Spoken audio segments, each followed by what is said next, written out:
nila Final yung 5 isolated minutes. or yung nag-iisang Game member na si Dota kasi LPHS hindi 1 kayo na minana yung pakalat na isa. Si Big J ay mapapatay dito sa kamay ni Coil. Kaya naman free hit na ang Rogers. Yung players pero pinigilan ni Chaknu. Dikit sa banner play. Nagkontrahan ngayon ang dalawang kupunan. 25 seconds bago bumalik si Big J at 14 seconds naman para sa ating Luminous Lord. Mukhang nakakalamang namin na Evos kahit ang 1K gold lead ay nasa Omega pa rin.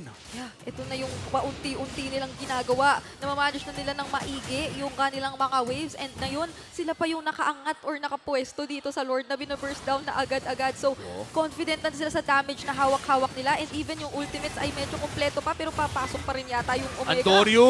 Hindi na nakapasok pa kaya naman makukuha na nga dito ng Minana Evos pero tutuloy pa rin ang barangay. Si Kirk ay mababangga nila. Napagandang Netherrealm para dito kay Hayes. Kaya naman napakahaba din ang team fight natin pero si Sumpak ay unstoppable na tititibi pa ang nakikita natin ngayon para sa dalawa. At parang ganun lang, nakabawi na ang Minana Evos holding the gold lead for the first time in this game na 2,000 na rin mahigit. Agad-agad na magpupush ang Lord doon sa taas. At 15 seconds ba bago lumabas ang kupunan ng Smart Omega. Clutch yung pagdating ng Netherrealm doon netong si Hayes. So naging napakalaking bagay noon for Minana considering na nagkaroon agad ng team fight dito na pinilit ng Smart Omega. Pero Persiva! inikita naman ni Perks! Masasaluban nila dito si Okir.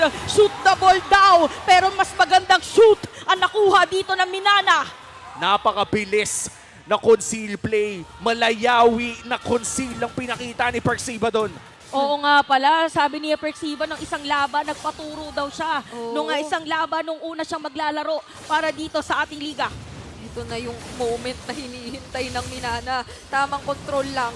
And the moment sumama si Kirk sa mga team fights na na-timingan together with the Netherrealm, doon natin nakikita na ang laking magiging problema rin pala nito. May damage din siyang naibibigay kahit papaano with the War Axe and as well as yung sustain na hawak-hawak niya. And hindi rin siya yung ideal target na mapapabagsak mo despite hindi nga na-explain. Kasi diba, ang dami niyang ways na maka-out lang din and masustain yung sarili niya given yung characteristics ng isang Ruby as well as yung crowd control din na meron siya. Yung passive nga niya na Let's Dance. Talon-talon lang din ang kanyang kayang gawin.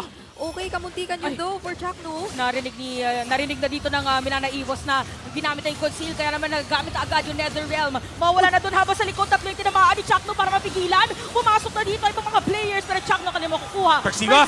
Hinahabol na nila. Si Sumpak mag-wolf form. Sinong target nila ngayon habang si Kirk ay makakabutan pa? Si Okir ngayon ay na-burst pero mukhang siya na nga ang susunod. Dalawa na lang ang natitira para sa barangay. It is a 4v2 scenario at 30 segundos pa bago lumabas si Joe. Grabe yung palitan ng mga rookie dito sa ating laban. Talagang even coil. Lahat ay talagang nag-step up para ipakita ang kanilang lakas. And look at Sumpak. Nagpi-free hit lang ngayon. At meron pang minion wave na pwede mag-flow. Kailangan yata dumepensa dito ng Omega. Pero nakaabang lang din naman ang Minana Ryota. Kanilang makukuha.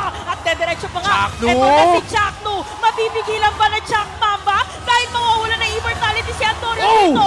Pero hindi na nga yata abot. Dahil mag-isa na lang Joe is alive! Joe is alive! Mga players, pero magkilig at nakakakilig talaga dahil manedepensahan pa!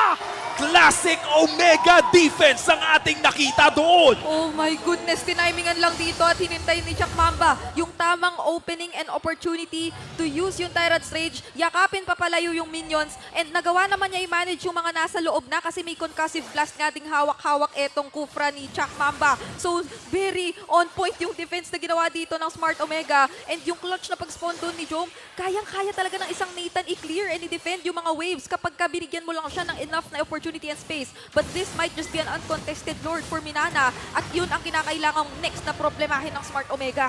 Napakabilis na pag-take ng Lord for Minana Evos at mukhang itutuloy nila ang pagkuha ng kanilang mga kanya-kanyang buffs. Omega, kanina hawak na nila ang 8,000 lead. Pero ngayon umabot na tayo sa 16-minute game kung saan lamang na ang Minana Evos. In terms of late game scaling, ano bang kailangan nating abangan dito?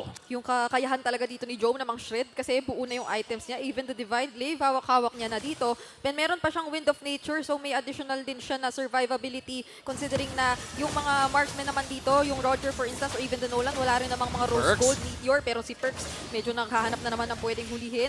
Maganda nga lang yung depensa at career talaga ng Smart Omega. Ang bilis talaga ng Nathan. Ito na yung sinasabi natin eh. Pero ramdam Ha!